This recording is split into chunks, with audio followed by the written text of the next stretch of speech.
பல எம்எல்ஏக்களை உருவாக்க வேண்டிய தேவை இருப்பதனால சுற்றி சுழல வேண்டிய தேவை இருக்கிறது. அதனால் எல்லா தொகுதியிலும் நிற்பேன். அண்ட் சீமான் சொன்னது தான், சீமான் சொல்கிறது தான், அவர் என்ன சொல்கிறாரோ அந்த வேலையை செய்வோம், அவ்வளோதான். ஓகே. அப்போ இந்த தடவை நீங்கள் களத்தில் நிற்கலையா? இல்லை, நீ களத்தில் தான் நிற்பேன், உறுதியாக களத்தில் நிற்பேன். எந்த தொகுதியில் நீங்கள்? அது அண்ணன் சீமான்னு சொல்லுவாங்க. உங்களோட ஆசை அப்படின்னு ஒன்று இருக்கும் இல்லையா? அப்படிலாம் ஒன்றும் இல்லை.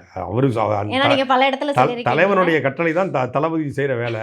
அதனால் அவர் என்ன சொல்கிறாரோ அதை செய்வோம். இல்லை ஆனால் என்ன சொல்லிட்டு இருக்காங்கன்னா, சீமான் அவர்கள் சாட்டை அவர்கள் அடுத்ததான் நாம் தமிழரே சீமானை எடுத்து சாட்டையை நம்பி தான். அப்படிலாம் கிடையாது. ஒரு கட்சியில் அடுத்த கட்டமாக யார் வருவாங்க அப்படிங்கிறத காலம் தான் முடிவெடுத்தோம். இங்கே தம்பி இடுமோனம் கார்த்திக் இருக்கார், தம்பி சல்மான் இருக்கார், தம்பி அபு இருக்கார், ஃபர்கானா இருக்காங்க, அண்ணன் ஹிமாயின் இருக்கார், அண்ணன் மணிசிந்தில் இருக்கார். இப்படி பல்வேறு தலைவர்கள் இருக்காங்க, அடுத்த கட்ட தளபதிகள் இருக்காங்க. இரண்டாம் கட்டங்கிறதுக்கு வேலையே கிடையாது. ஏன்னா முதல் கட்டமான சீமானையே தமிழ்நாடு முழுக்க கொண்டு போய் சேர்க்க வேண்டிய தேவை இருக்குது. முதல் கட்டமும் அதில் உருவானதா அடுத்த கட்டம் ஒருத்தர் உருவாக முடியும்.